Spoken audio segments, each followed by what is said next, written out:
أعوذ بالله من الشيطان الرجيم بسم الله الرحمن الرحيم وإن كنتم على سفر ولم تجدوا كاتبا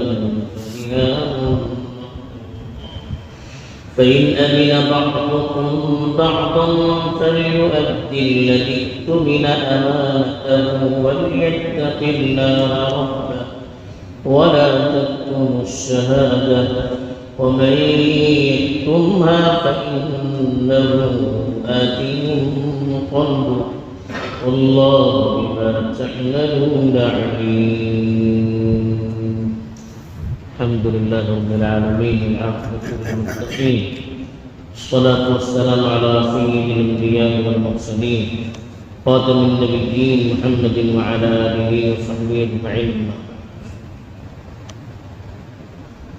پیچھے جو طویل آیت تلاوت کرنی تھی اس میں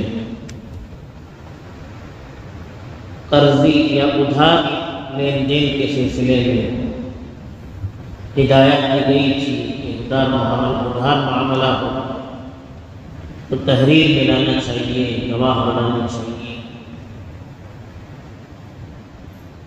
اب جو آیت تلاوت کی گئی اسی سلسلے میں مزید کچھ وضاحتیں کی جا رہی ہیں. اگر آدمی ادھار معاملہ کر رہا لیکن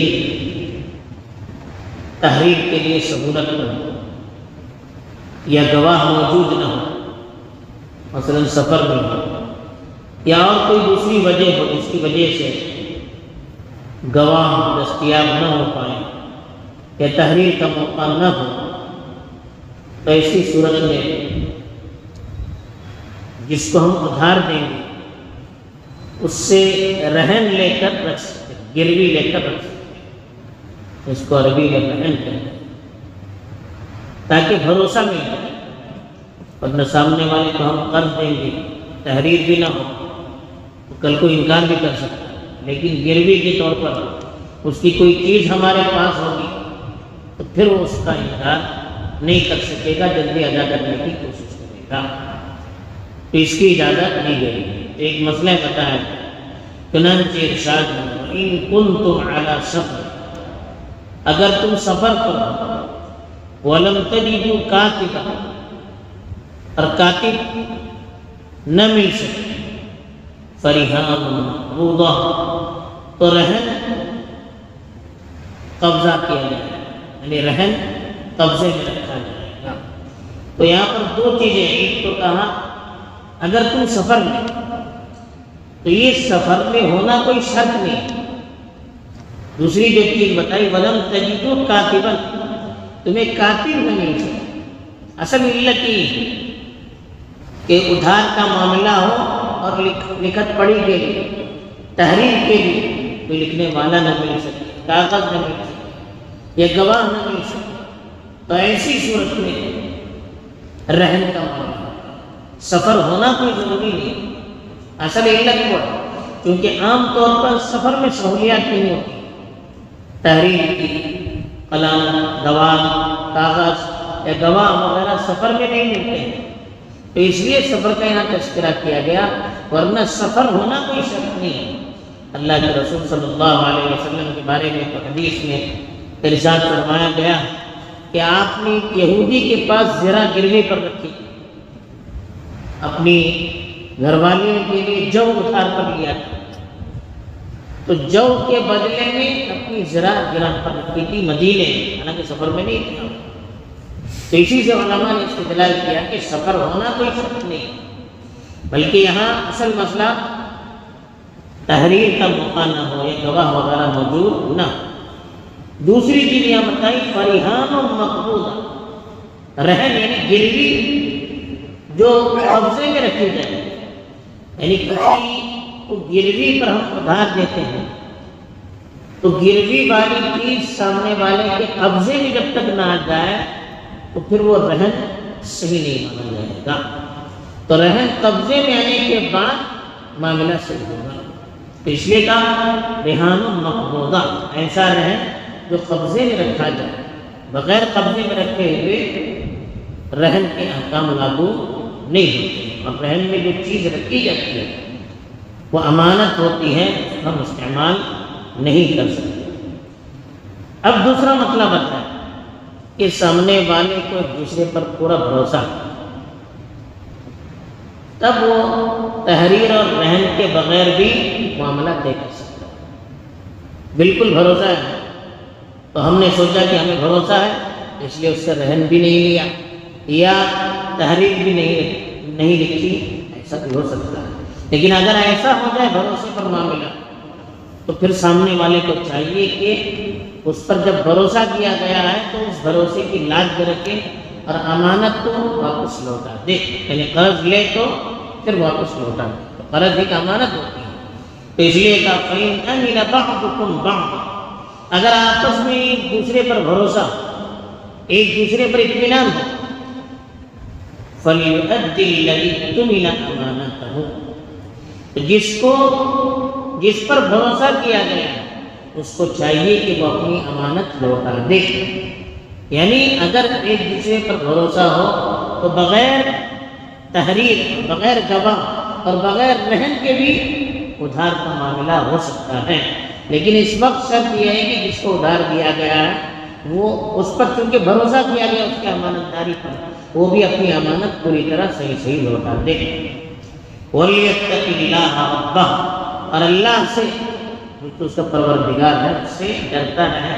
یہ بار بار اللہ تعالیٰ کہتے ہیں کہ اس طرح کی چیزوں میں جب تک اللہ کا خوف دل میں نہ ہوگا، اللہ کے پاس جواب دہی کا احساس نہ ہوگا، تب تک امانت داری سے کام لینا مشکل ہو جاتا ہے۔ اسی لیے کہا کہ اللہ کی نافرمانی سے بچتے رہیے، کل کو اللہ کے پاس حاضر ہوگا، جواب دینا ہے۔ اگر ذرا بھی اس سلسلے میں کمی بیشی ہوگی وہاں جانے کے بعد پچھتاوا ہوگا۔ تو اللہ کے تصور کو بار بار ذہن میں لایا جا رہا ہے، آخرت کے معاملے کا بار بار حوالہ دیا جا رہا ہے کہ دنیا کی زندگی ہے چند روزہ، اس کے دھوکے میں نہیں رہنا، اور اپنے آپ کو آزاد نہیں سمجھنا ہے، اللہ کی غلامی میں سمجھنا ہے، اور آخرت میں جواب دہی کا احساس کرنا ہے۔ وَلَا تَكْتُمُوا الشَّهَادَةَ، پھر گواہی کا مسئلہ لایا گیا ہے کہ جب گواہ آپ کو بنایا جائے قرض کے سلسلے میں یا اور کسی مسئلے میں، تو گواہی کو مت چھپانا۔ آپ گواہ ہیں تو صحیح گواہی دیں، اس سلسلے میں خیانت نہیں ہونی چاہیے، اس سلسلے میں جھوٹ نہیں ہونا چاہیے، اس سلسلے میں معاملے کو چھپانا نہیں چاہیے یا ٹال مٹول نہیں کرنا چاہیے۔ ایک فریضہ اس کو ادا کرنا، ہم گواہ ہیں تو گواہی دینا ہے۔ تو اس لیے کہا وَلَا تَكْتُمُوا الشَّهَادَةَ، گواہی کو مت چھپانا۔ وَمَن يَكْتُمْهَا فَإِنَّهُ آثِمٌ قَلْبُهُ، جو گواہی کو چھپاتا ہے وہ دل سے گنہگار ہے، بہت بڑا گنہگار ہے۔ دل سے گنہگار نہ ہوتا، بڑے جو گناہ ہوتے وہ دل سے ہوتے۔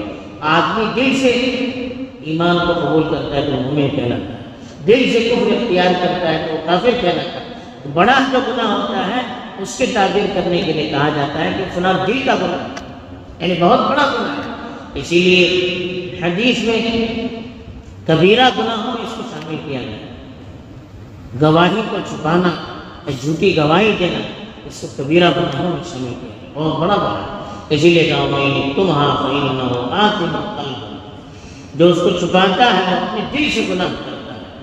اللَّهُ بِمَا تَعْمَلُونَ عَلِيمٌ، پھر احسان کرتا ہے جگہ جگہ دیکھیے علم والی صفت، اللہ تعالیٰ تمہارے اعمال سے پوری طرح واقف ہے، جو تم کر رہے ہو، چھپ کر کھل کر، دل سے کیا کر رہے ہو، زبان سے کیا کر رہے ہو، ہر چیز سے اللہ تعالیٰ واقف ہیں۔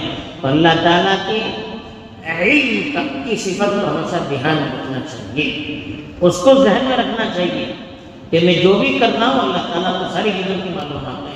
جب سب کچھ اللہ تعالیٰ جانتے ہیں تو پھر کہاں سے ہم کو خیانت کرنے کی گنجائش بھی رہ سکتی ہے، کہاں سے ہم کسی چیز میں اونچ نیچ کر سکتے ہیں، کہاں ہم اپنے آپ کو چھپا سکتے ہیں، جبکہ اللہ تعالیٰ ہر چیز سے باخبر ہے۔ یہ صفت ہمیشہ ہمارے ذہن میں رہنی چاہیے۔ بہرحال یہاں قرض کے سلسلے میں جو وضاحتی تفصیل کے ساتھ بیان کی گئی ہے پچھلی آیت میں بھی، اس آیت میں بھی اس کا دھیان رکھ کر ہمیں اپنی زندگی میں معاملات طے کرنا چاہیے تاکہ آگے چل کر اختلافات کی گنجائش نہ سکیں. اللہ تعالیٰ توفیق دے. الحمد للہ.